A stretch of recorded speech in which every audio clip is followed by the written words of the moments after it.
မိတ်ဆွေများအားလုံးပဲမင်္ဂလာပါခင်ဗျာဒီကနေ့မှာကျွန်တော်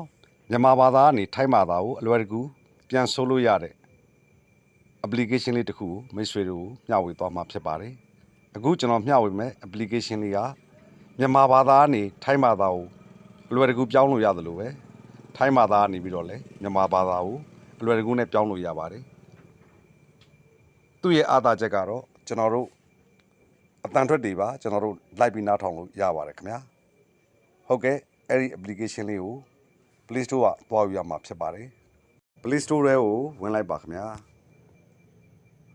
ဟောဒီ application တွေကိုရှာတဲ့ search box နေရာလေးထဲမှာကျွန်တော်တို့ကမြန်မာ Thai translate လို့ကျွန်တော်တို့ရေးရမှာဖြစ်ပါတယ်မြန်မာ Thai translate လို့ရိုက်ရှာလိုက်ပါခင်ဗျာဟုတ်ကဲ့ဒီမှာ application တွေကြာလာမှာဖြစ်ပါတယ်အဲ့ဒီထဲမှာကျွန်တော်မိတ်ဆွေတို့ကိုဒီကနေ့မျှဝေပေးမယ့် application ကတော့ဟောဒီ application လေးဖြစ်ပါတယ်မြန်မာ Thai translate application လေးဖြစ်ပါတယ်ခင်ဗျာသူက site ကလည်း 1.9 megabyte ပဲရှိပါတယ်အမတန်မှသူက site သေးပါတယ်ခင်ဗျာ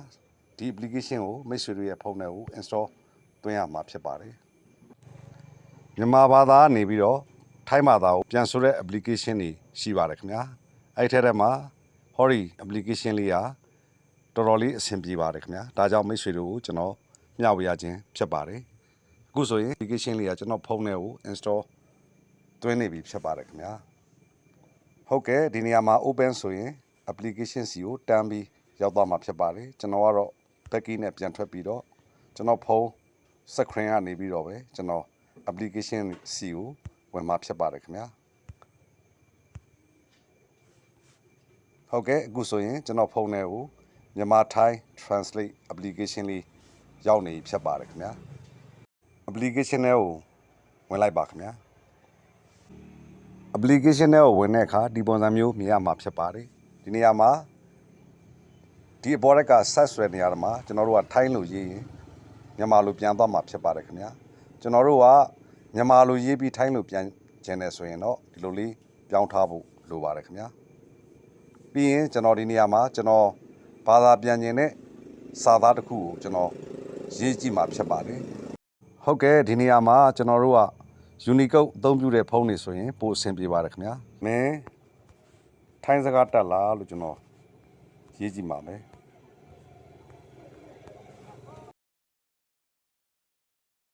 နေရာမှာရေးကြည့်မှာဖြစ်ပါတယ်ပြီးရင်ကျွန်တော်ဒါကိုဘာသာပြန်ကြည့်မှာဖြစ်ပါတယ်ခင်ဗျာ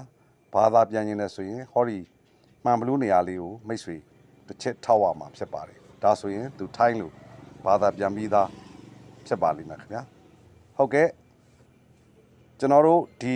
ထိုင်းကနေပြီးတော့ထိုင်းစာကိုရေးပြီးတော့မြန်မာလိုပြန်ခဲ့မှဆိုလို့ရှိရင်တော့ဒီဘော်တက်ကနေရာလေးကိုပြောင်းလဲပေးရမှာဖြစ်ပါတယ်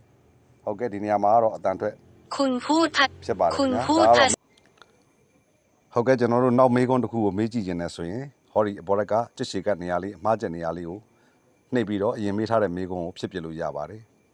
ပြီးရင်ဒီနေရာမှာကျွန်တော်တို့ကကျွန်တော်မေးလို့တဲ့အရာကို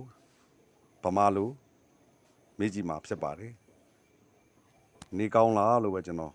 မေးကြည့်မှာဖြစ်ပါတယ်ခင်ဗျာပြီးရင်ဒါကိုကျွန်တော်ဘာသာပြန်ဖို့အတွက်ဟောဒီမှန်ဘလူးနေရာလေးကိုကျွန်တော်နှိပ်လိုက်ပါတယ်ခင်ဗျာဒါဆိုရင်ဒီမှာနေကောင်းလားဆိုတော့ဒီထိုင်းစာဟာပေါ်လာမှာဖြစ်ပါတယ်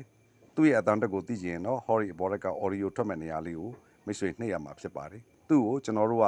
copy ကူးပြီးတော့မိတ်ဆွေတွေစီကိုပို့ကျင်တယ်ဆိုရင်ဟောဒီနေရာလေးကိုနှိပ်ပြီးတော့ copy ယူရမှာဖြစ်ပါတယ်ပြီးရင်ကျွန်တော်တို့ပို့လို့တဲ့သူကိုကျွန်တော်တို့ထိုင်းလိုမျိုးစာပို့လို့ရပါတယ်ခင်ဗျာဥပမာကျွန်တော် message ကနေပြီးတော့ကျွန်တော်ဝင်ပြီးတော့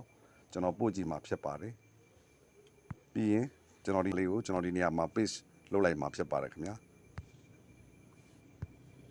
ပြီးရင်ဒါကိုကျွန်တော်တို့ပို့ပေးလို့ရပါတယ်ဟုတ်ကဲ့ခင်ဗျာဒီကနေ့ဖို့မိတ်ဆွေတို့ကိုမြန်မာဘာသာကနေထိုင်းဘာသာကိုအလွယ်တကူနဲ့ပြန်ဆိုလို့ရတဲ့ application လေးတစ်ခုကိုကျွန်တော်ဒီကနေ့မျှဝေလိုက်ရပါတယ်ခင်ဗျာဒီဗီဒီယိုလေးဟာမိတ်ဆွေတို့အတွက်အကျိုးတစ်စုံတစ်ရာဖြစ်မယ်လို့လည်းကျွန်တော်မျှော်လင့်ပါတယ်ဒီဗီဒီယိုကိုအဆုံးထိဝင်ရောက်ကြည့်ရှုတဲ့အတွက်ကြောင့်လည်းအထူးပဲ ကျေးဇူးတင်ပါတယ်ခင်ဗျာ